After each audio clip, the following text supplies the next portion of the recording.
grab a whore and have a good time.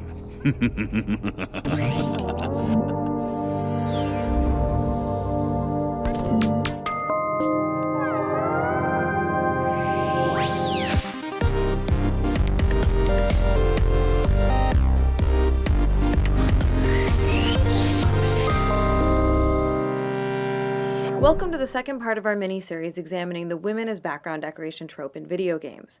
I need to stress that this video comes with a content warning and is not recommended for children. The game footage I'll be showcasing will be particularly graphic and include scenes of extreme violence against women. I define the women as background decoration trope as the subset of largely insignificant, non-playable female characters whose sexuality or victimhood is exploited as a way to infuse edgy, gritty, or racy flavoring into game worlds.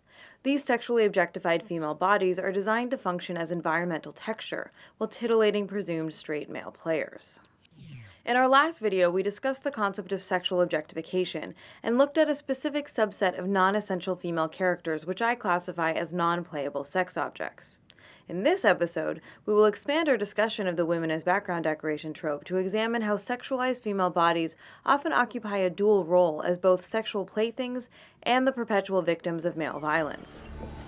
Are you here for the whore? Are you daddy me? I have your money. Let her go! No! Take it up with Cesare!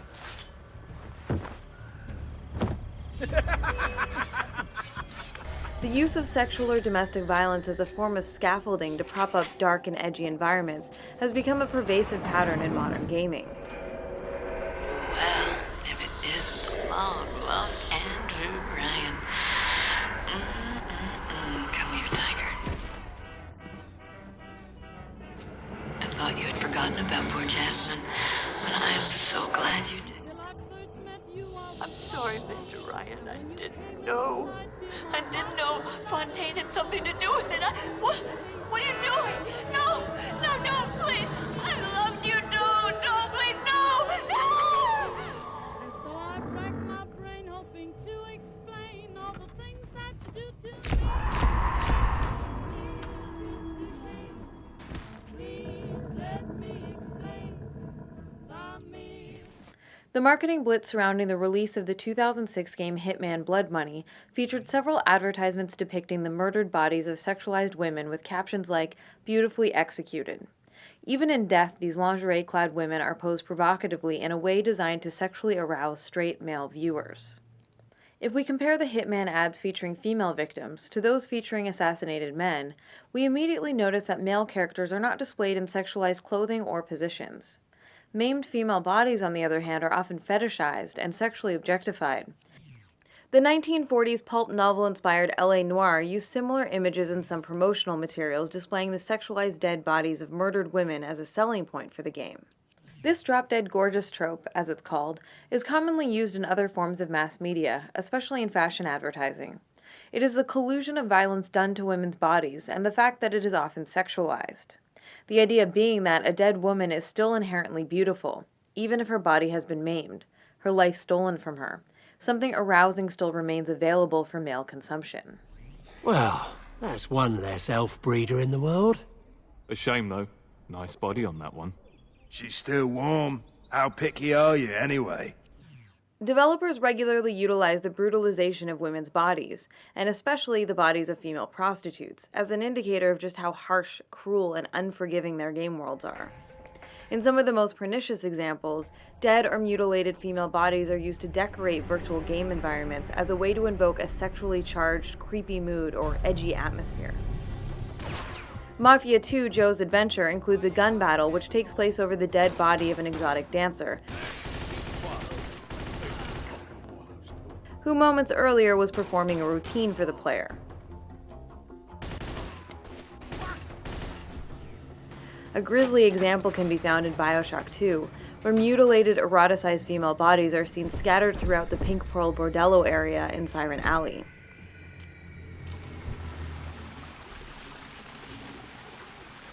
Again, we can compare the way the murdered male bodies are displayed and notice the distinct lack of sexualization in their presentation. The male corpses may be designed to evoke a sense of horror or disgust, but it's not coupled with elements of sexual titillation in the same way that female bodies are. While playing, gamers are routinely forced to witness graphic scenes of violence against female NPCs, as these acts are committed in real time by other game characters. The opening sequence in Prototype, for instance, depicts the execution of a nameless crying woman, her dress ripped suggestively to reveal her garter belt. A similar technique is used to set the mood in the darkness too. Hi, Jackie. Remember us from the Candy Club? Well, do you? Sure. The opening scene features two women flirting with the player in first person, before they are both slaughtered in front of you. Oh shit! Jackie, get down! During one mission in Far Cry 3, players watch from the sidelines as a pimp beats up a female prostitute of color in a shantytown. Where's my fucking money, bitch? I don't feel good. I got your medicine. Please don't. Take it, you little shit! No money. What's this, huh? You worthless whore. You're fucking pathetic. You're lucky I don't kill you.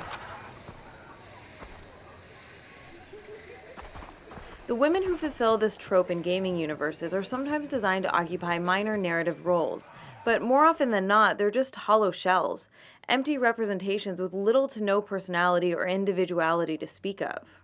Red Dead Redemption includes multiple depictions of assaulted female prostitutes. In the Stranger Side mission Ava in Peril, the protagonist happens upon a Mexican prostitute being beaten. Hey, Migo, give it a rest. Enough. Stop hitting the girl. There, you happy now?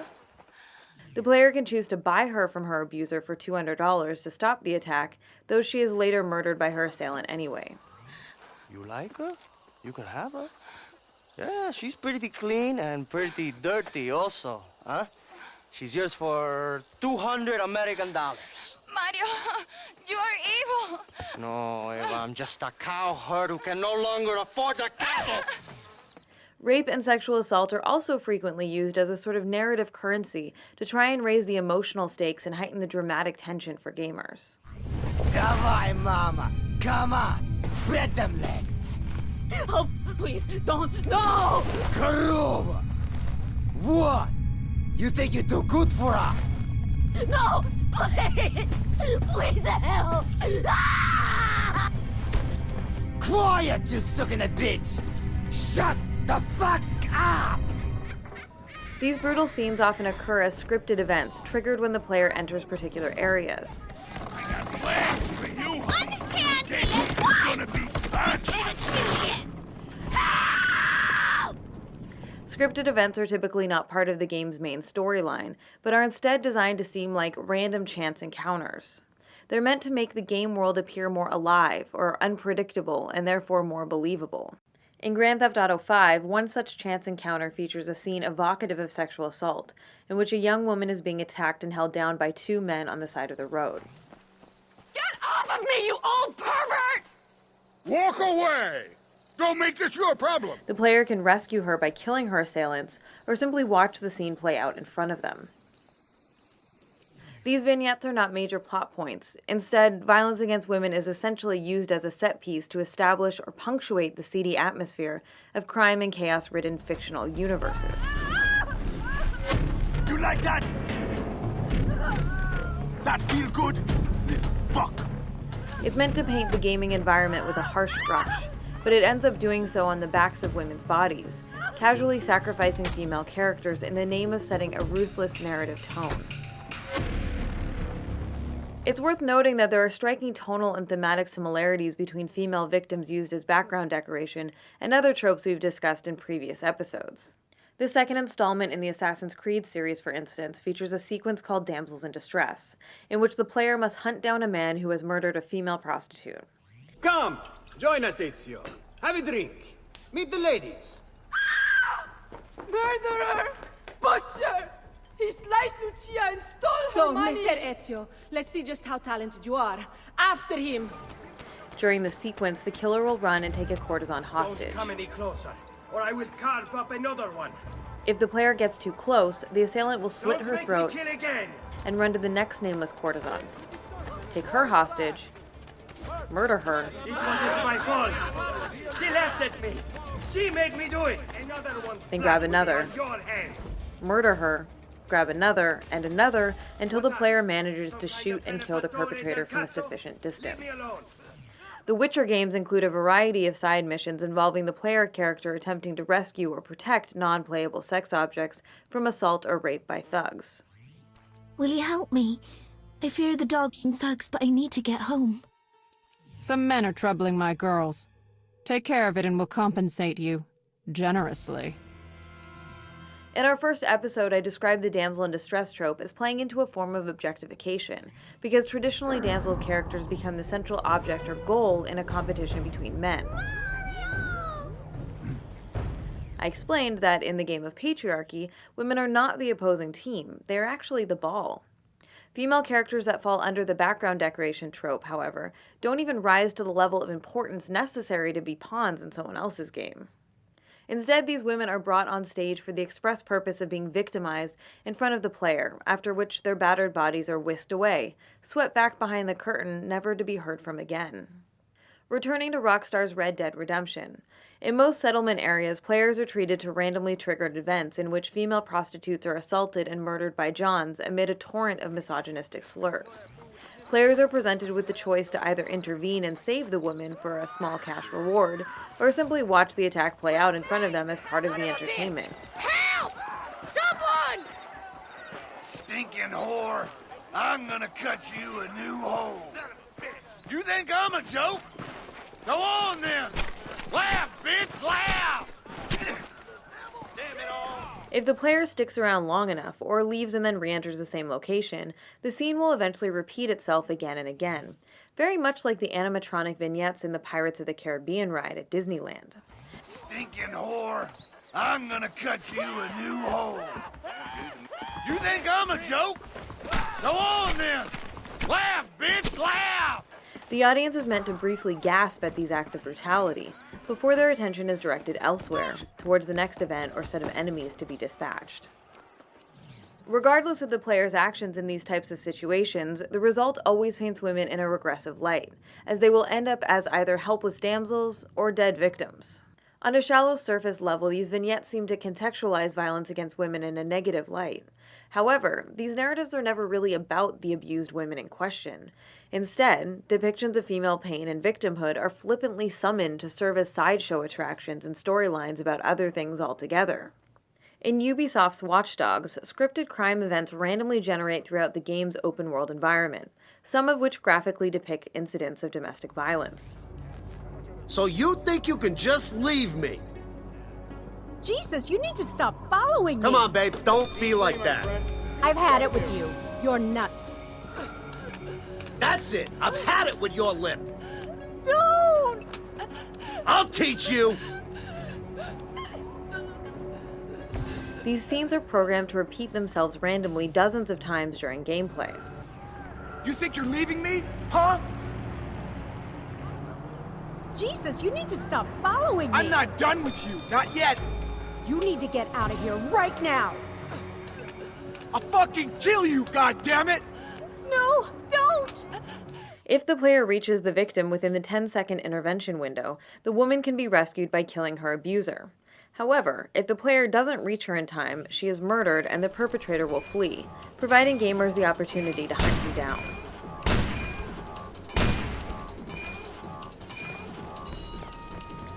Tellingly, if the player gets too close to the assault before it occurs, the abuser will be scared off and the player will fail the mission. Hey! We need to talk. Gaining no experience points and no boost to his reputation meter. The only options available are to wait until the assault is in progress, then either take out the perpetrator during the assault, or take him down after the assault has happened. Hey! We need to talk. There's nothing to talk about. We're done. Deal with You're it. so fucking wrong. I'm not done yet. I gotta stop him now. I'll scream! Oh, I'll teach you. We're not done. We are not done. I'll fucking kill you.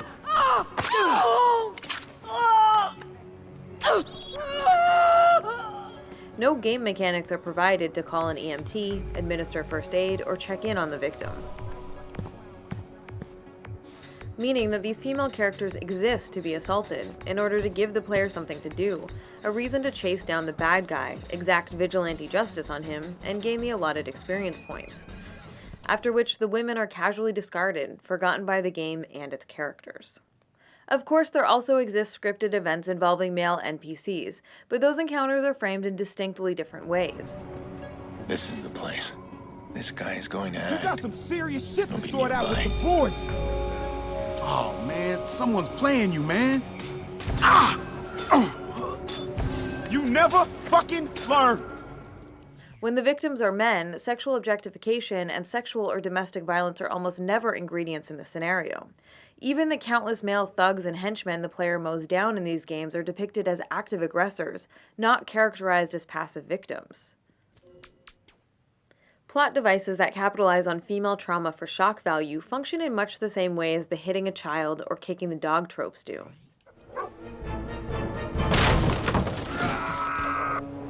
No one defies Thag the Impatient. There, you happy now?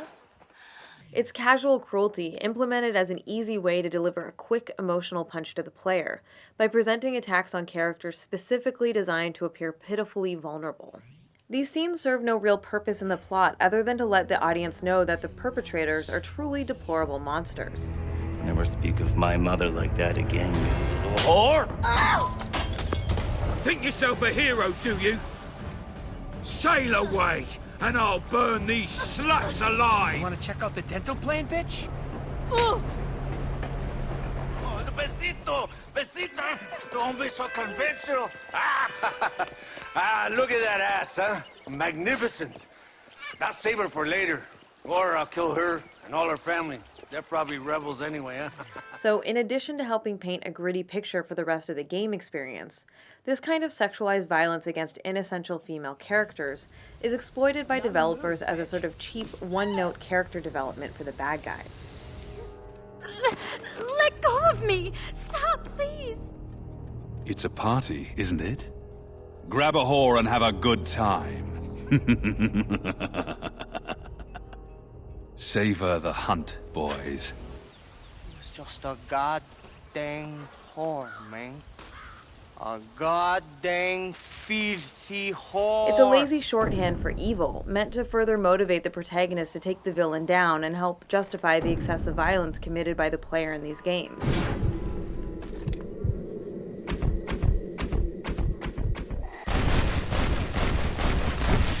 After all, if the random thugs or villains are so heartless and vile they attack helpless women, then the player can feel completely justified and even take pleasure in murdering them in ever more gruesome ways.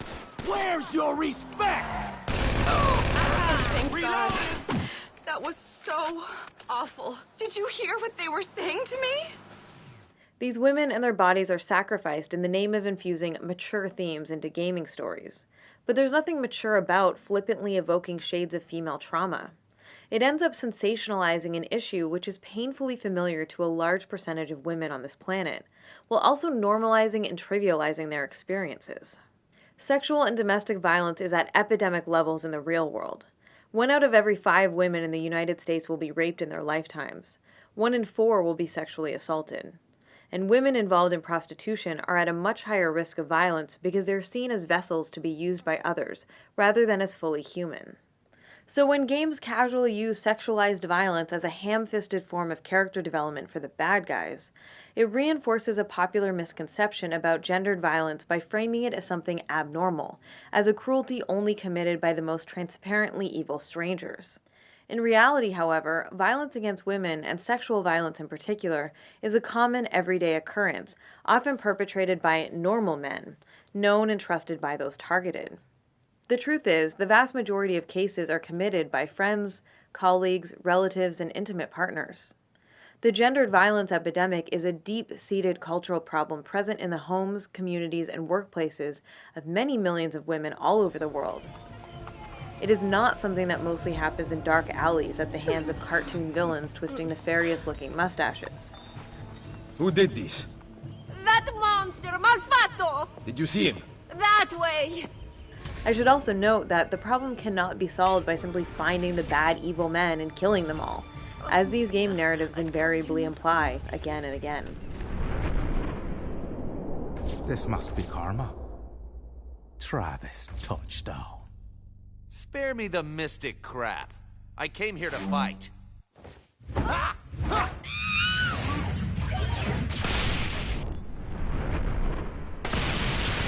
Mark Nicholson! Travis, the causeless king.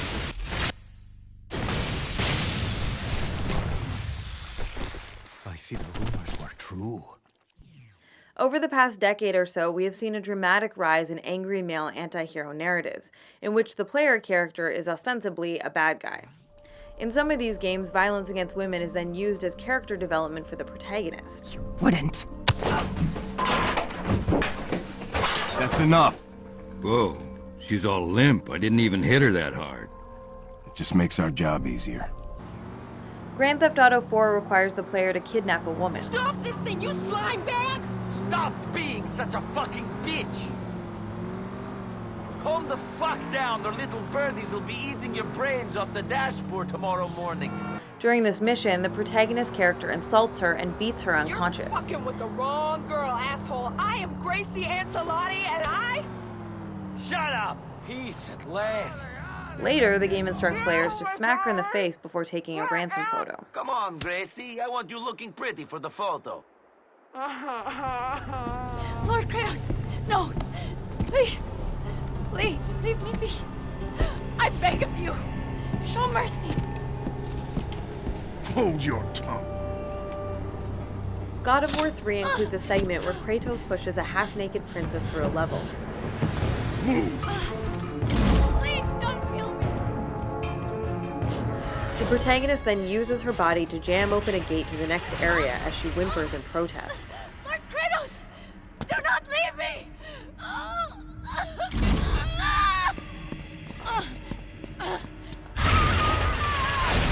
After she is crushed to death, the player can then return to her body and look at her mangled corpse, at which point a trophy will pop up. This achievement is called I Didn't Do It, But I Wish I Did. All of this is designed to convey that the protagonist is a ruthless, unfeeling, morally corrupt character who is capable of anything. Again, we see female bodies sacrificed as a way to justify the ever more gruesome and extreme violence the player must commit throughout the game. Some games that capitalize on scenes of sexual violence do so gleefully, while other titles may attempt to frame it as something inexorably tragic. When she was 10, her mother traded her for a bottle of wine. Few enter this line of work by choice. They thought they would be working in a factory. By the time they arrive, it's much too late. But simply presenting depictions of women being abused, despondent, or suicidal does nothing to make them less sexually objectified, and does nothing to change patterns of perpetual victimhood.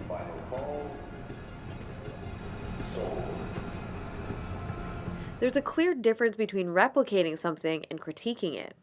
It's not enough to simply present misery as miserable and exploitation as exploitative. Reproduction is not, in and of itself, a critical commentary. A critique must actually center on characters exploring, challenging, changing, or struggling with oppressive social systems. But the game stories we've been discussing in this episode do not center on or focus on women's struggles, women's perseverance, or women's survival in the face of oppression, nor are these narratives seriously interested in any sort of critical analysis or exploration of the emotional ramifications of violence against women on either a cultural or an interpersonal level.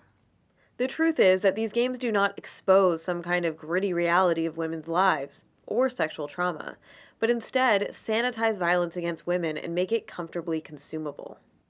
Now, to be clear, I'm certainly not saying stories seriously examining the issues surrounding domestic or sexual violence are off limits for interactive media. However, if game makers do attempt to address these themes, they need to approach the topic with the subtlety, gravity, and respect that the subject deserves. Though not about the abuse of women, the 2012 indie title Papa and Yo is an example of a game that respectfully deals with the very serious issue of alcoholism and domestic violence against children. The game does so by telling its story from the point of view of a protagonist directly affected by the trauma of abuse, not someone on the outside coming to their rescue. It focuses on the journey of a figure who is struggling through a traumatic situation and attempting to deal with the repercussions of violence. It makes that struggle to cope and survive central to both the narrative and gameplay, not peripheral set dressing to a story about something else. And critically, the game employs powerful metaphoric imagery to make its point instead of relying solely on sensationalized or exploitative depictions of the abuse itself. Papo & Yo is an intense and at times gut-wrenching game that doesn't sugarcoat or glamorize violence. In this way, it's an honest and emotionally resonant experience for players. We must remember that games don't just entertain.